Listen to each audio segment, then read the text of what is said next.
Жардын астына атып салышкан деп калышат. Изилдесе табылат болуш керек сөбөктөр. Бизде ичип барып туруп салып берди дейт немистерге кайра. Только Кур'ан окутуп коюп эле иштеп атпайбызбы? Эми билген нерселерди ушинтип алтып калтырып кетпесе бизден башка ким айтат? Мына могу жерден жаңылба депчи. Ушуну байкап жүргүлөдү. Туткунга түшкөнү же өлгөнү белгисиз. Эчтеке билинбейт. Эчтеке билинбейт да. Жашы жете элек балдарды согушка апарып туруп, ошол жерден жүрөгү түшүп өлүп калгандарды деле көрдүм дейт, жаш балдарды. Саламатсыз урматтуу угарман, көрөрман, назарыңызда Когунтук курмандыктары түрмөгүбүздүн кезектеги чыгарылышы. Бүгүнкү маегибиз экинчи дүйнөлүк согуш маалында тоткунга түшкөн кыргыз жоокерлери жана алардын тагдыры тууралуу болот. Маектешибиз согуш маалында оор тагдырга кабылган ошондой мекендештерибиздин биринин уулу Орозек Такырбашев. Маекти Бишкек студиясында мен Бурулкан Турдубек кызы жүргүзөм. Орозек мырза, кош келдиңиз биздин студиябызга. Жарандык активисттердин бири Бактыгүл Акунбаева аркылуу сиздин контакттарыңызды алдык. Атаңыз Бактыгүлдүн таятасы, тайкелери ушул согушта туткунга түшүп анан жабыркаган адамдар экен да. Эң башкысы алардын айрымдары аман эсен кайтып келген экен. Бул тууралуу да биз мурда маалымдар болдук. Ушул согуштун катаалдыгын эске алганда албетте бул көрөр күнү бар адамдар экен да. Ошолор жөнүндө сизден адегенде бир жалпы маалымат алып алсак. Менин атам 1914-жылы документ боюнча, бирок реально 12-жылы туулуптур. Анан 42-жылы 8 мартта ат баштан согушка кеткен да. Токмоктон пересыльный пункт кылып, эми согушка дароо кете албайт да. Аларды учебка, согушка үйрөтүүчү жерлерге бөлгөн. Атамды болсо Сибирь жакка, Байкал жактагы Читага, Иркутскке. Иркутскиге барган. Иркутскиде ошол жерде даярдыктан өтүшүп, артиллериялык бөлүккө кызмат кылып, Воронеж фронтуна кеткен да. Биринчи Воронеж фронту болуп, андан кийин Украинский фронт болду, переименовать этип. 42-жылы барып согушкан, 43-жылы 4-чү өзүнүн айтымында да бул жерде Бактыгүлдүн изилдөөсү боюнча дагы азыркы Луганский область согуш болуп атпайбы орустар менен украиндар. Красносербский району село Крапинка деген жерден колго түшкөн да, 4-мартта 43-жылы Курчоодо калышыпчы. Ушул кандай жагдайда эмне болуп түшкөн жөнүндө айтып берчү беле? Айтып берчү. Жаңы барганда атам час алдыда болуп, анча-мынча бирке неме болгон. Почта элем болчу, бир жума ушундай. Анан часына кошулуп, өтө катуу согуштар болуп, биринчи душмандын немистердин самолеттору менен аябай бомбалап, ошондо эле аябай кырылдык дейт. Анткени жанындагы миналар бар, снаряддар бар, аларга да тиет, ал кошо-кошо жарылат. Ошентип чоң жоготууга учурашат буларчы. Жаш балдар, жашы жете элек балдарды согушка апарып туруп, баягы бомбалап, артып даңкыл-дуңкул, ошол жерден жүрөгү түшүп өлүп калгандарды деле көрдүм дейт, жаш балдарды. Кээ бир шылуундар өсүнүн ордуна жаш балдарды да айдап, ошондойлор деле көп болуп.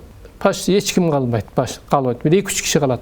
Анан ар кайсы частардан чогулуп, анан тирүү калгандарды чогултуп, анан баягы кыштакка план түшөт. Немистер алып алган кыштакты чабуул коюп алалы деп. Эми ал жерде да командирлер бар да.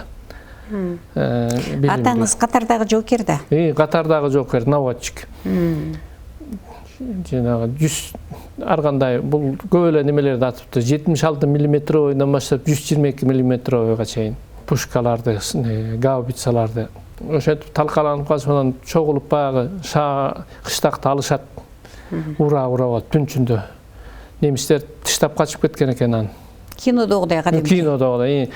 Алар баягы түнчүндө тиги баягы кыйын командирлер бар да, түнчүндө үйүн ушундай угулат, андай мындай тигилер неме этет деп, анан барса ошол кыштакты түнчүндө чабуул коюп алышып, кайра эле эртең менен немистер кайра каптап кирет.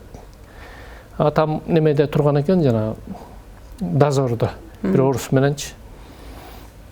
Анан ал киши деле бир 40-тан ашып калган, ал деле карып калган киши болчу дейт. Анан экөөбүздү копкон деп бир убакта деле Украинада чемичке талаалар аябай бийик өсөт дейт, токойдой болуп, чем кара топурактуу жакшы жерлерде. Ошонун арасынан гүрүлдөгөн эле угулат дейт, баягы карасак танкалар арасында келип, танка көрүнбөйт дейт. Анан бир-эки алардын чалгынчылары келаттыр дейт, төртөө. Анан аткыласак эле алар тиги артты көстөй качып, андан эле жанагылар баштады дейт. Анан биртке атыштык дейт. Анан тиги жанындагысы өзү эле колун көтөрүп эле чуркаган бойдон эле тиги пленге түшүп кетип калды дейт. Анан атышып анан кайра кыштактын чекесине келип бузулган тамбар болду дейт, жарым жартылай. Жандал баштап кире калсам эле чыканагым тыс дейт, түштү дейт, ысып эле. Чыканаган ок тийиптир да. Анан атыша албайм, бир жак колум көтөрүлбөй калды дейт. Анан ошол жерге жаттым дейт, жатып кайра турсам эле көчөнүн баары бүт жанагы биздин плендерди айдап баратат дейт, немис бүт эле. Анан тигилерге кошуп Украин кемпирлер колумду биринчи неме кылып таңып беришти дейт. Ошол жерде Луганская область левобережьеде тиги сол жагы Днепрдин, оң жагы Житомир. Анан Житомирдин өзү айтып калат, станция Желтая деген жерге апарат. Анан ошол жерден анан шталак деп коет эмеспи, лагерлерди. Ошого биртке камап туруп анан буларды ар кайсы жерге айдашкан экен да. Кайсыл тарапка бөлгөн ошондо бул кишини? Атамды Франция менен Германиянын чек арасы жакка чейин барган. Ошол жактагы шталакка барып, мен да неметип көрсөм ошол жакта бар экен да. Анан мындай далилдечи документтер бар. Далилдечи документтерди исилдеп эле атабыз, бирок чыкпай атат азыр көп немеден. Кээбирин көртөнүп кеткен да. Ошол жерден барып туруп, жана мен айтып атпайм, апамдын аталаш тууганы Мойдун Таекем деген бар болчу. А киши 39-жылы эле армияга кетип, анан согуш башталып калып калган да согуштан. Ошол түшүп, ошол киши ошол жерде старшина экен.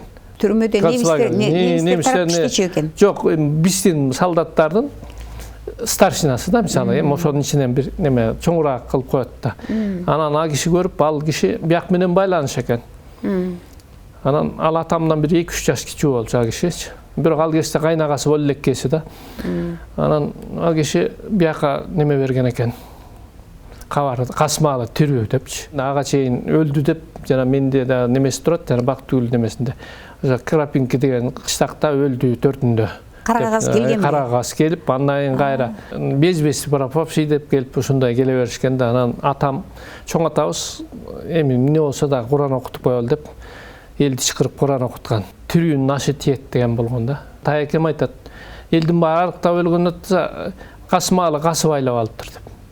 Атам ошону түшүндө уктап атып берген тамактарын түшүндө жеп, кадимкидей оосунан боорсок эт даамынан туруп калды деп атпайбы. Атам калып айтчу эмес да. Просто мен эл айтсак, элдер бул эми баягы бул нереально миф дейт да. Айтынан деле айтпайбыз да. Анан ошентип айтып берчү. Анан тиги киши көргөн киши ошентип таң калып айтып келген. Ал Мойдун деген Таекеңиз кийин болду деп атпайсыз, Таекеңиз, э? Ал киши да аман эсен келген да. Ал аман эсен келген. Апамдын аталаш туугандары да. Өзүмдүн бир тууган Таекем апамдын агасы. А киши да жалгыз бала экен. Ал да 41-жылы кетип, фельдшер экен, тиги баягы мындай айтканда ветеринардык фельдшердин окуусун бүтүп келип, ошондон кийин эле согушка кеткен. Ал болсо ошо бир жолу келген дейт, ошо бойдон дайынсыз. Анан азыр деди исилдесек табылбай атат да. Туткунга түшкөнү же өлгөнү белгисиз. Эчтеке билинбейт. Эчтеке билинбейт да. Ошону табылбай атат ал кишиники. Анан ал киши ушул кандай жашаганы жөнүндө айтып берчү беле? Эми туткунда кандай десем, туткунда өтө эле оор болчу дейт. Көбүнчөсү эле туткундан да жугуштуу оорулар менен өлүп калышкан да. Эми баардык жерде антисанитария айтып калчу атам, ошо дагы үйүлгөн самандардын түптөрүндө жанагы арпа буудайлар болсо ошону неметип иргеп алып үйлөп антимитип да жечүбүз депчи. Анан ошентип жан багыпчы. Эми кичинеден тамак берип коет дейт.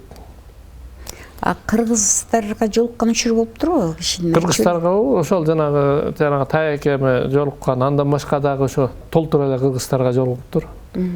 Бирок мал ал жөнүндө деле мен баягы көңүл бурган жокмун да. Согуш ачкан тараптын кызыкчылыгын көздөп кеткендер же болбосо ал тараптан кандайдыр бир кызматташууга сунуш кылган учурлар болгон бекен? Болуптур. Болгон дейт. Турецкий легион.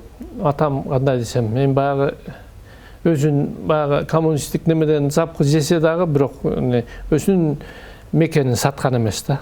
Андан кийинки тагдыр эмне болду? Ал мындай болгон экен да. Ал атамдар попытка кылышкан да, качышкан. Качышып кайра калмалышкан. Таң аткыча жол жүрдүк дейт. Аябай ачка араң эле жүрөбүз дейт. Жанымда 2 орус дейт. Ар кимиси чачырап качыптыр. Анан ошо түн ичинде жол жүрөбүз дейт. Күндүз жатабыз дейт бага жерден. Айтып аткан жанагында арпа немелерди жеп. Ошентип отуруп бир кыштакка келдик дейт. Кыштакка келип, ал жерден бирөө разведкага кеткен дейт. Бизди ичтип барып туруп салып берди дейт немистерге кайра. Көрсө ал тиги жерден кармалып бир кандай себептер менен кайра тигилерди алып келсең сен минтем дегенби, чыгылып кайра тигилер кармап берип кайра түшүптүр. Ошондон качканга мүмкүнчүлүк болбой, анан 44-жылы биздин кызыл советтик армия чабуул кое баштабады. Чабуул кое баштаганда баягы немеден бер жакка алып келиптир кайра эле Украина жакка.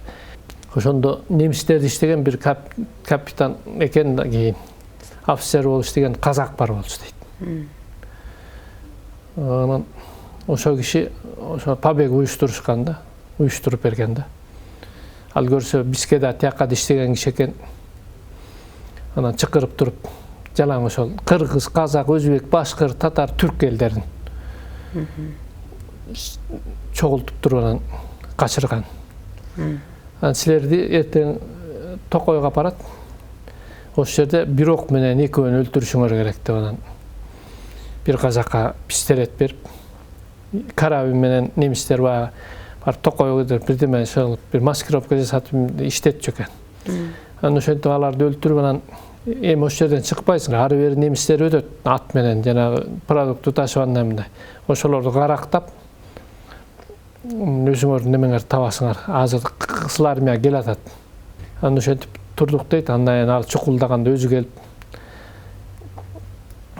неме кийинип алыптыр дейт. Биздин капитан, кыргыз, Советтер Союзунун баягы казак. Анан эми силер чыгышты көздөй баскыла, ошо Украинада эле кайлышыптыр кайра. Анан чыгышты көздөй баскыла, жолдун чекеси менен. Жолго чыкпагыла, силердин кийимиңерди да билбейт дегилер. Ачыгып калган немелер силерди тебелетип өлтүрүп кетпесин деп. Ошондо көргөм дейт. Танкисттердин өңү жер кандай болсо өңү да ошондой экен деп. Ошентип жүрүп отурушуп Киевке келишет. Ошол жерден жанагы Бабаяр дегенди көрдүм деп калчу эле атам. Еврейлерди тирүүлөгөнбөдүбү? 40 000 еврейди. Фильтрлеп кандай болду деп текшерип антиминтип. Ал кезде билесиз да, туткун түшкөндөр, качкандар эле эмес, туткунга түшкөндөр дагы Советтер Союзунун душманы деп эсептелип, жок кылуу жөнүндө буйрук болгон да Сталинден. Андай болгондо ошол сурак, сиз айтып аткан фильтрация кантип өткөн? Алар документтерин текшерип, неме кылышканда анан ошол жерден жанагындай шектүү эместерди, ошондой кысыл неме кылып, тиги повязка байлап, плендерди сопровождение кылчу. Эми ошол Украинадан эми тетиги эле Прибалтиканын чети Таллинге, Эстонияга этап жөө айдап жөнөшкөн. Аларга да тамак берген эмес экен жолдо. Белоруссия, Украинанын жолдон эмне тамак болсо ошол жерде коносуңар. Белоруссияда болсо картошка көп. Картошка турган жерге конуп, ошондон курсаңар тогусуп, тилер тогусуп, ошону айдап Таллинге жеткиресиңер деген. Эми аябай эле алыста. Ошентип жеткиришкен, жеткиргенден кийин ошол дагы сынашкан, мантимиткен, андан кийин кайра согушка айдап, дагы Украинский фронт экинчи. Будапешт, Венгрия. Будапештти уштурмалап аткан кезде 45-жылы. Ошо Будапешттен жарадар болуп кайра экинчи жолу. Ама бетинен жарадар болгон, аны бетинен? Бети, буягы мындайынан түшүп калган да буяка. Тигип анан тагы бар эле. Анан антимитип ал дарыланып неметкиче согуш бүтүп калган, анан кайра неметкенден кийин анан алар да кое беришкен эмес да. Кайра восстановление. Ленинградда 1-2 жыл ошол жерде согуш бүткөндөн кийин иштеди да. Жанагы неметечи бастап. Анан андан кийин кое беришиптир. Эми кээ бирөөнүн туткунга түшпөсө деле ошо кетирбей эле ошол бирдемелерде кармап. Бирок сиздин атаңызды туткун катары кармаганда чынында туурабы? Туткун катары кармап. Албетте эми кайтып келди 47-жылы жанагындай фильтрациядан өтүп, текшерүүдөн өтүп, бир сыйра бирок ошол учурларда үйдө айтышчу беле сизге мисалы НКВД же башка бир бийликтен Совет өкмөтү тарабынан текшерүүлөр болуп, кандайдыр бир кысымдар болуп турчу экен же унчукчу эмес Жок, ал сөзсүз да. Байкемдер бүт көрүп калышты да аларды. Байкем билет. Ошо Хрущевдон кийинки анан котулуп калышыптыр да. Ага чейин жанагы аябай күнүгө чакыртып антип мынтип тияктан немесе да муну таанысыңбы, тигини таанысыңбы деп деген немелерди неметсин алып кетип антип мынтип атчу. Бирок ал жөнүндө эчтеке ооз аччу эмес да.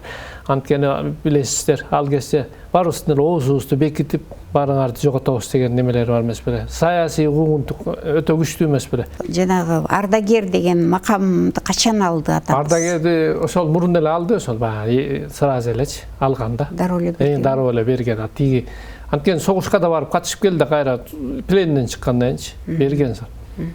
Берки жанагы бир алыс Кытай экен келди деп атпайсызбы? Кайтып келди. Немистер менен келишип иштешсе керек деп балким да. Анан ал кишинин кийинки тагдыры кандай болду? Ал кийинки тагдыры жакшы эле болду. Ал кишинин деле ошентип ары бери неметти, бирок соттолгон жок. Негизи эми азыр биз ушул туткунга кеткендер деле согушка баягы мекенди коргоо үчүн жөнөтүлгөн, анан алар туткунга атайлап түшкөн эмес деген көз караштар азыр айтылып атпайбы? Ал учурда бул туткунга түшкөн деги эле немистин колуна түшкөн адамдардын бардыгы саткын деп эсептелчү да, кабыл алынчу эмес да. Мисалы ошол сиздердин чөйрөдө, сиздин үй бүлөгө мамиле кандай эле элде, биякта тылда? Тылда мындай да, эми түшүнгөнү бар, түшүнбөгөнү бар да. Ал жерде 5 кол тең эмес. Пленге түшкөн андай мындай деп, анткени биздин башыбызды идеология менен аябай сиңирип салганда. Ар кандай кишилер бар да, жанагы кодулоо болгонбу? Кодулоо деле болгон деле менин көзүмчө деле болгон жок. Анткени атам кандай десем, сөзгө чебер, интеллектуалдык деңгээли жогору неме болгон киши болчу. Бүт эле элдин баары сыйлачу. Көрө албастар деле бар болчу. Бул интервьюга чейин айтканыңызга караганда, ал киши согушка чейин да куугунтукталган киши экен, э? Эми атамдардын эми ажалы жок деп немелиге эле да. Кудай сактапчы. Чоң атам деле жалгыз бала экен. Анан атам, анын инилери бар, карындаштары бар, алар кичинекей. Репрессия башталганда эми баягы Кудайдын барманы менен ошо ал кезде НКВДда. НКВДнын начальниги болуп, ошо биздин жээндер көлдү. Начальник болуп келет экен. Болуп келип ал өзүнүн айтып калатчу эле, Боскроодо деп кечкүстө, ноябрдын ортолорунда. Атын тердетип, биз күрөң жорго менен келди депчи. Күрөң жорго менен түндүн бир убагында келип, көптөр үйгө да түшпөй сүйлөшүп, бүгүндөн силер таякелерим бүгүндөн албай кеткиле, эртең силерди жоготот деген экен. Анан тиги эки таякеси жок. Алар тияка кеткен. Кабатаң аяка мен бара албайм. Мүмкүнчүлүк жок, анткени канчалаган километр. Ошентип өзү келип, анда эч кимге ишенбейт. Бир кулагы, бир көзүңө жого деген. Онун ошентип түн ичинде ат башынын токойуна кере качышып, антип мынтип тирүү калышкан экен. Тигилерди болсо ошол жактан кармап, көкүмбөз ача деген жерлер. Анан немеге апарып. Ким деген кишилер болду экен ошол? Ал Кудай берген, анан Исмаил деген кишилер. Алар жок болуп кеткен. Алар жок болуп кетти. Демек ошо НКВДга тизме берилген да? Тизмени ким берген аларга? Тизмени эми илгери атам апамдар айтып калчу булар деген, жанагы бакановустар айтып барат. Эми билет да, элдин баары тиги илгери ататей ошо Байманап болгондо Калыгулбай деген болгон чоң атабыз. Анын баласы Такырбашта. Такырбашты дагы куугунтуктап атат, анан баласы Касмалында. Калыгулдун Касмалында, Калыгулдун инилеринин балдарын бүт. Жана өлтүрүп салышпадыбы нарындан. Жанагы жардын астына атып салышкан деп калышат. Эми ошол немелердин истерин азыр изилдесе табылат болуш керек. Сөөктөр. Анткени алар буларга аябай коркунучтуу көрүнгөн да, Байманаттын тукуму. Аны тияка апарып отурбай деп деле. Атаңыз абдан ошентип жүрүп кеч үйлөндү деп атасыз, э? Кеч үйлөнгөндөн кийин анан балдары чоңоюп, ошо кадимкидей сиз мына кеч сиз турбайсызбы? Бирок атаңызды жакшы эле эстеп калсаңыз керек. Согуштун мындай запкысы сезилип турчу беле жашоосунда? Кандай десем, атам ушунчалык оор басырыктуу киши болчу. Жанагы мен таекем көрүп таң калды деп атпаймынбы? Балам деп элдин баарына айтчу. Мына могу жерден жаңылба депчи. Ушуну байкап жүргүлө деп. Сүйлөгөн сөздөрү өтө маңыздуу. Анан бир да кишини капа кылып, сен мындайсың, сен тигиндейсиң деп, ошо жаман деген кишинин да жакшы жерин таап туруп айтып берчү. Мисалы үчүн ошол Совет өкмөтүнөн жана айтпадыңыз, запкы көрүп киши ошого карабай согушта мекенди коргоп, мекенди саткан жок деп атпайсызбы?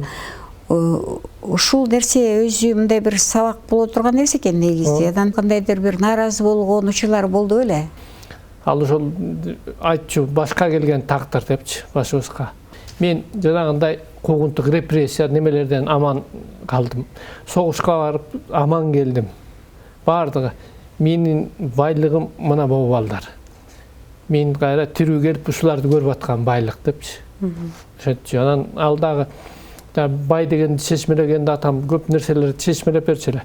Ата бай дегенде эмнеге бай дечи илгери десем айтчу. Мал эмес, башы бай деп калгандар депчи. Анткени ошол тарыхка калат деп. Интеллектуалдык деңгээли жогору башы бай кишини бай дечү депчи. А бизде болсо материалдык байлык менен азыр аркасынан чуркап атпайбызбы? Ал утурумдук дечи, утурумдук. Же истебесек бизде мындай болуп атпайбы азыр? Только Куран окутуп коюп эле иштеп атпайбызбы? Эми билген нерселерди ушинтип алтып калтырып кетпесе бизден башка ким айтат? Мурункудан тиги сабак албасак кийинки келечегибизди түзө албайбыз. Мындан аркысы жакшы болсун, бизде Кыргызстанда эркин жашообуз болсун, тынчтык болсун, ушуну тилейбиз да. Сизге чоң рахмат. Урматтуу угарман, биз бүгүн экинчи дүйнөлүк согуш маалында тоткунга түшкөн кыргыз жоокерлери жана алардын тагдыры тууралуу сүйлөштүк. Ошондой мекендештерибиздин биринин уулу Орозек Такырбашев менен маек болду. Маекти Бишкек студиясында мен Буруулуккан Турдубек кызы Сарыгулова жүргүздүм. Аман болуңуздар.